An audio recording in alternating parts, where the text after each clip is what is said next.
Hi అండి అందరికీ. ఈరోజైతే నేను హోమ్మేడ్ చాక్లెట్స్ చేద్దామని చెప్పేసి ఈ 2 డార్క్ కాంపౌండ్ ఒకటి, వైట్ కాంపౌండ్ ఒకటైతే ఆర్డర్ పెట్టానండి.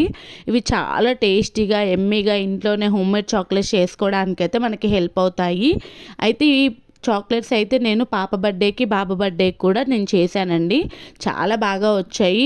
ఇప్పుడైతే నేను ఎలా చేశానో మీకు చూపిస్తున్నాను. ఇక్కడ నేను డార్క్ కాంపౌండ్ ఎంత రేషియోలో తీసుకున్నానో వైట్ కాంపౌండ్ కూడా అంత రేషియోలోనే డబల్ బాయిల్డ్ మెథడ్లో అయితే మొత్తం ఇలా కరిగించుకుంటున్నా అండి. మంచిగా అంటే క్రీమీ టెక్స్చర్ వచ్చేంత వరకు కరిగించుకోవాలి. ఇలా క్రీమీ టెక్స్చర్ వచ్చి లమ్స్ ఏం లేనప్పుడు అది స్టవ్ ఆఫ్ చేసేసుకొని మన దగ్గర ఇప్పుడు చాక్లెట్స్ చేసుకోవడానికి ఇవి ఉంటాయి కదండి, బౌల్స్ అనేవి, అవి తీసేసుకోవాలి. ఇక్కడ నా దగ్గర అయితే 3 మౌల్స్ ఉన్నాయండి. అలా అని చెప్పి నేను 3 టైప్స్లో అయితే వేస్తున్నాను.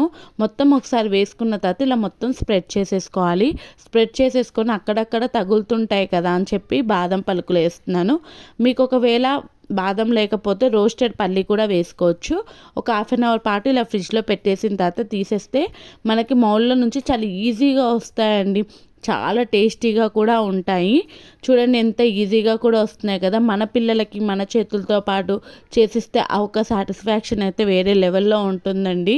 బయట కొనక కాదు, మన చేతులతో చేసిస్తే వాళ్ళకు ప్రౌడ్ ఉంటుందని. లాస్ట్లో అయితే ఇలా బటర్ పేపర్, ఆ తర్వాత ఫాయిల్ పేపర్తో అయితే మొత్తం కవర్ చేసేస్తే అంతే అండి. చాలా ఈజీగా అయితే చాక్లెట్ రెడీ అయిపోతుంది.